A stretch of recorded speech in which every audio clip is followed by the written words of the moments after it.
Alright, so there's more than two parts. And as a whole, this is about legendary mana fixing and mana ramp. Um, Starting off with the very most important card, not Soul Ring, is Anawarn Shaku. It turns effectively every single legendary permanent in the game into a legendary mana rock or mana dork. Paradox Engine is very expensive, but has proven to be turning any legendary variation of my deck, of my 5 card deck, whether it be dragons, instant sorceries, artifacts or enchantments, even creatures, turns into a legendary storm deck. All possible with mana rocks that are colorless if you're screwed on mana color. This card alone will win you the game if you're even down to 1 mana and you've got cards like Savala in play that allow you to constantly tap for mana and draw cards at the same time. Mox Opal has been useful. This is a newcomer, Mox Amber. Not really sure, but I expect it to be decent. Thran Temporal Gateway, you can actually officially land ramp with this bad boy. You just drop a legendary, lands into play, and bam, untap with Paradox Engine, and it's just insane.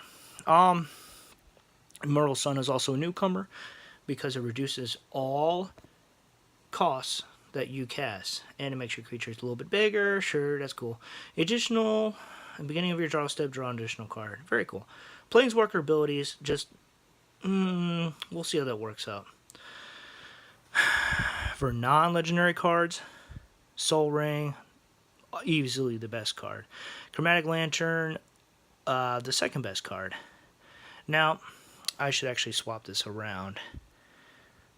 Ashnod's Altar, I believe it is one of the best mana rocks entire game because it keeps your creatures from being permanently exiled from the game in general, outside of permanent graveyard removal, rest in peace, Leyline of Void, that sort of thing.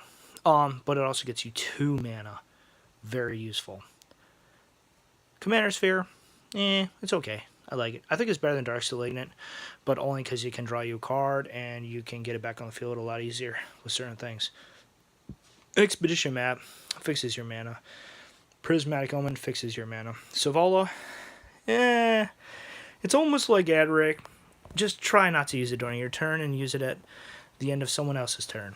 Crewfix, surprisingly, it fixes your mana, and it doubles as an indestructible blocker and unlimited hand size for the cards in your hand, which is useful. Empress Galena, you can surprisingly land ramp with it by stealing other people's legendary lands. Bandit Hall of the Bandit Lord, for example, I've used her to steal that land, and it was hilarious.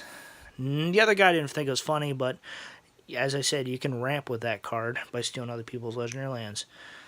Other easy, some cheap cards, and the other ones probably not so cheap, would be Broken Bond, because, bounce lands and stuff like that. This baby allows you to ramp, and somebody drops a Soul Ring turn 1, your turn 1, turn 2, you can drop it and just immediately destroy that and drop a bounce land and play.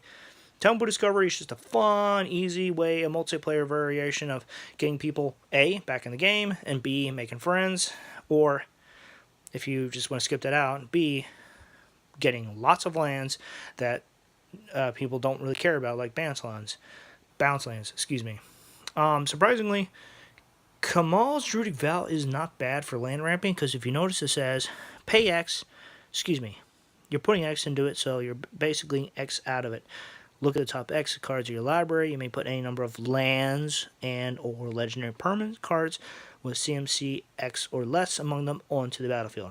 So once this thing resolves, since literally all but, I want to say roughly 14 lands are,